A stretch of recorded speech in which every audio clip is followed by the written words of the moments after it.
Utah's geography, dominated by dry desert, steep canyons, and high mountains, has shaped an extreme line of history. This region is a silent witness to cycles of massive rapid growth, followed by sudden collapse that left structural scars behind. Many settlements were founded only for mineral extraction or transportation routes, without a strong foundation for long-term survival.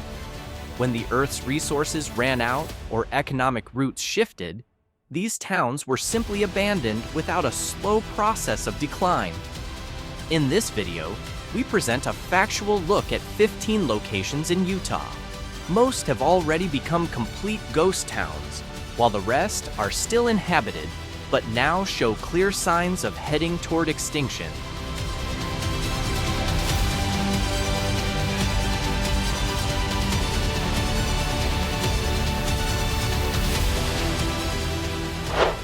First, let's look at a red rock relic that seems untouched by time. Located only a few miles south of Zion National Park, Grafton stands as one of Utah's most complete examples of a pioneer-era ghost town.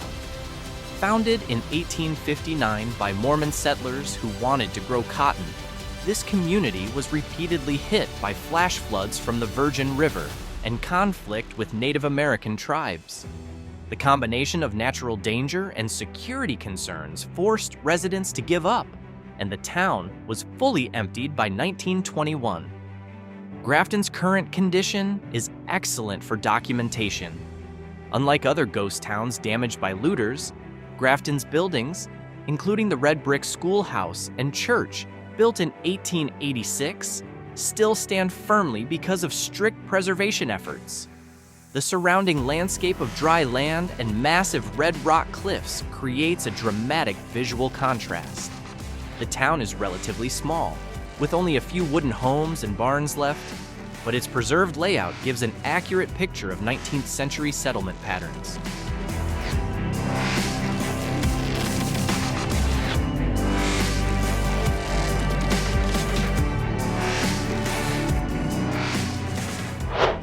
Leaving Grafton's red cliffs for the much drier western desert, we find Frisco.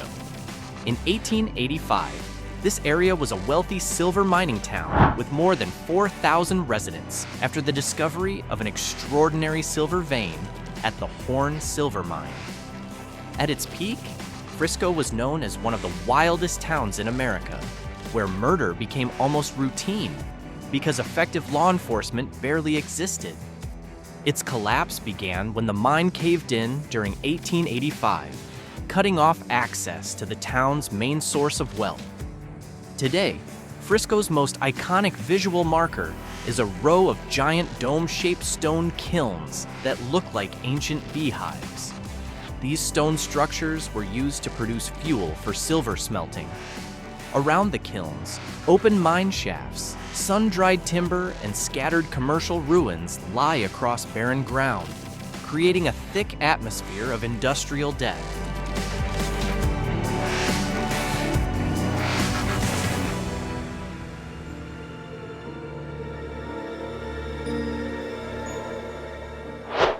Moving east toward Grand County, a narrow canyon holds the remains of Sego Canyon.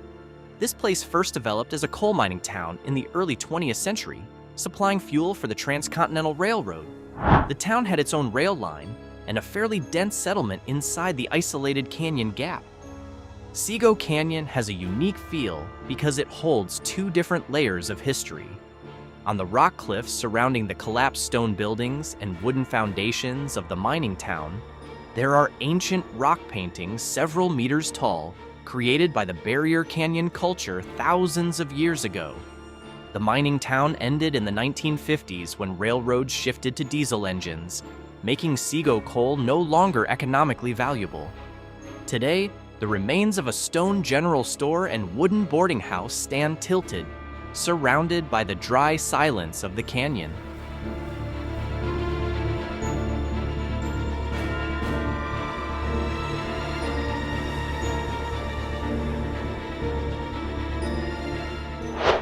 From the remoteness of Sego Canyon, we move to Ophir, a hidden mining town named after the biblical city of gold.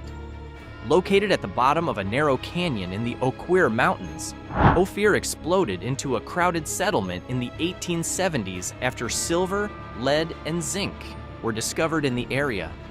At its peak, the population reached the thousands, with rows of saloons, hotels, and a busy post office. Today, Ophir preserves a very intimate ghost town atmosphere. The remaining town structures line a single dirt road that follows a small stream along the canyon floor. Many original 19th century wooden cabins are still preserved in their original condition, complete with rusted household tools and old horse-drawn wagons in the yards.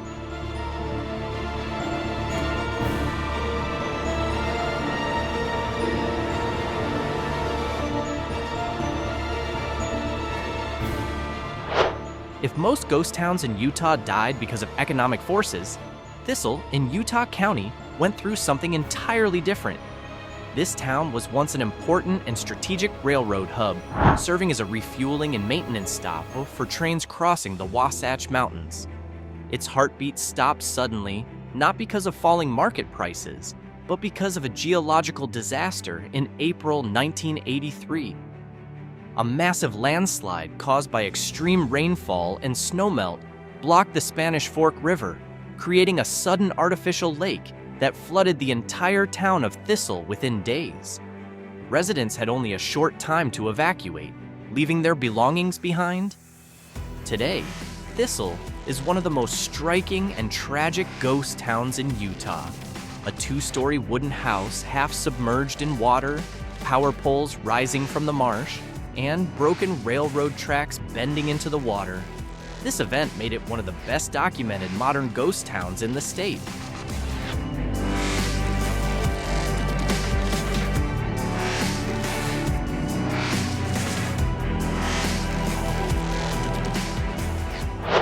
Returning to southern Utah, Silver Reef offers a geological anomaly that triggered an instant town boom.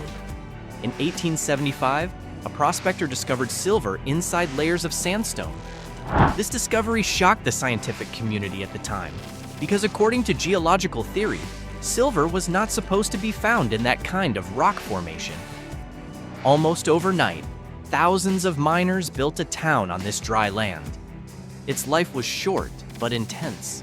The town was abandoned in the 1890s when mining costs rose sharply because underground water flooded the mine shafts, just as global silver prices were falling.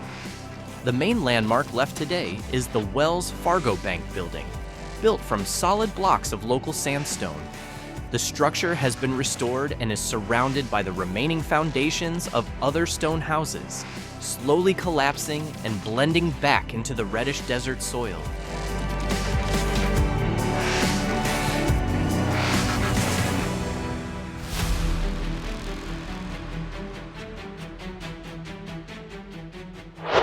Crossing far into northwestern Utah, in the deeply isolated land of Box Elder County, we find Terrace. Today, its physical condition is among the worst, with the town almost completely flattened. The only remaining structures are the pit of an old railroad turntable, piles of red brick from former smokestacks, and pieces of railroad ties rotting under the extreme desert heat. In the past, this site was an important railroad work town on the first transcontinental railroad, built in 1869. Terrace once had a large railroad roundhouse, machine shops, and a population made up of hundreds of workers, including a large Chinese immigrant community. Terrace died when the railroad route was shifted to the Lucin Cutoff across the Great Salt Lake in 1904. Making the old line through Terrace obsolete. Aerial documentation here is crucial to show the layout of the former town, now surrounded by desert brush.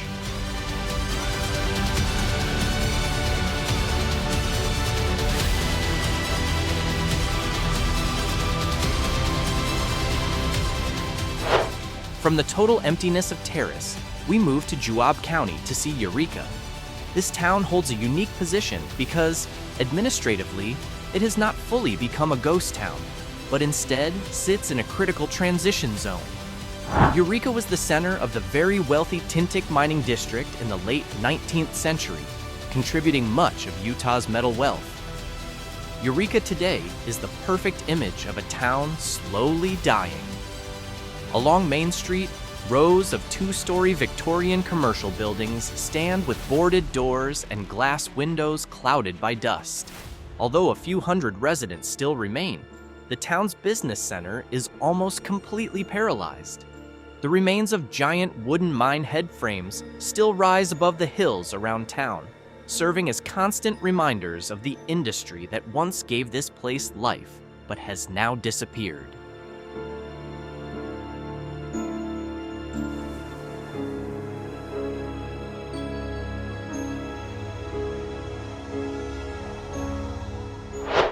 Moving back to Skull Valley in Tooele County, we find one of the strangest demographic stories in Utah history. Iosepa.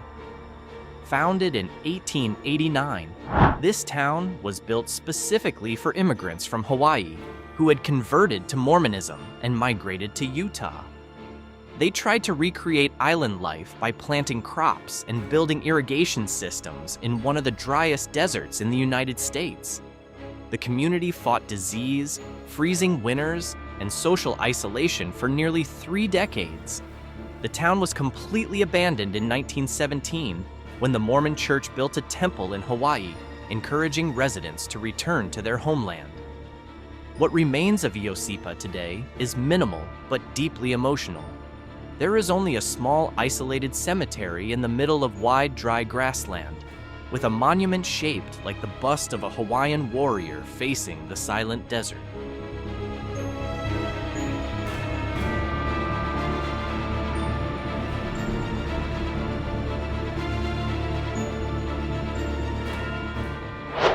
There is also Old Irontown in Iron County, which feels like it takes us back to the mid-19th century. This town was founded by Mormon pioneers under the direction of Brigham Young to create an independent iron industry in the West. However, operations stopped in the 1870s because of shipping difficulties and a collapsing market after a national economic panic. The main site in Old Irontown is a beehive charcoal kiln made from neatly arranged stone, still standing almost perfectly intact. Nearby, the remains of stone walls from the old foundry structure are surrounded by protective fencing, creating a view of early industry that contrasts sharply with the green juniper hills behind it.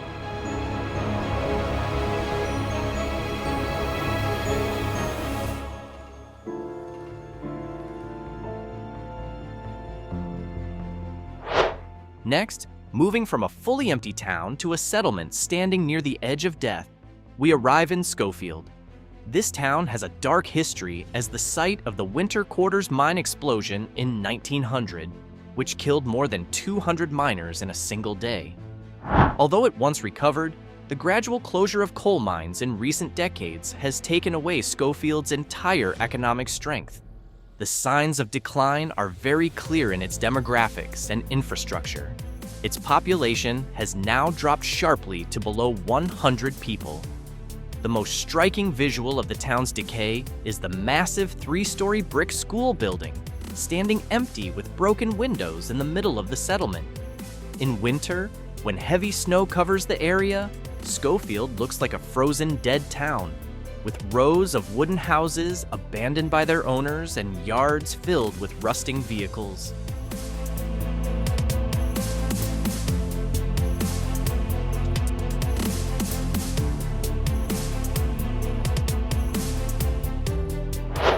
Moving to Utah's southwestern border region in Iron County, Modena presents a classic example of how transportation technology can kill a settlement. Founded in 1901 as an important terminal station for the railroad connecting Salt Lake City and Los Angeles, Modena was once a busy transit center for logistics and ranching in the middle of the desert. When steam locomotives were replaced by diesel engines that no longer needed regular water stops, Modena's purpose collapsed almost instantly.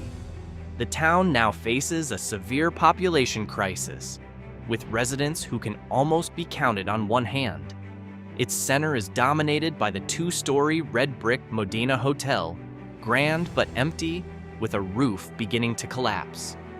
Across from it, a weathered wooden railroad water tank and dusty dirt roads with no human activity give a clear picture of a town in its final stage before becoming a complete ghost town.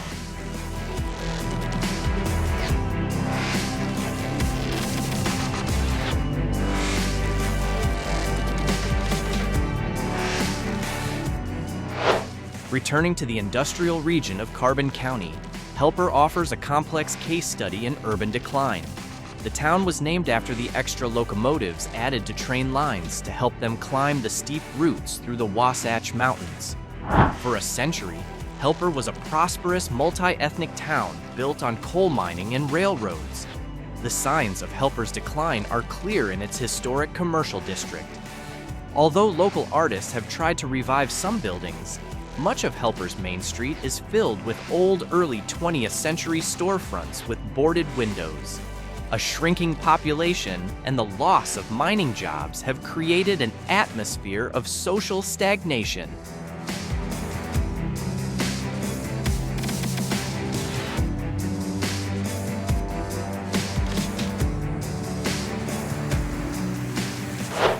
Meanwhile, in Salt Lake County, there is a unique case of settlement extinction around the Bingham Canyon area. Lark was once a prosperous mining worker town with hundreds of homes, a school, and social facilities. The town did not die from economic shortage, but from the physical expansion of Kennecott Copper Mine, one of the largest man-made holes on Earth. In the late 1970s, Lark's entire population was forced to move, and the whole town was demolished because the land it stood on had to be excavated to expand the massive mine pit. Today, remaining nearby areas like Copperton show signs of heavy structural pressure with land restrictions and constant operational dust from the mine. Aerial views of this area create a powerful impact, showing how a human settlement can be physically threatened and swallowed by the scale of massive extractive industry.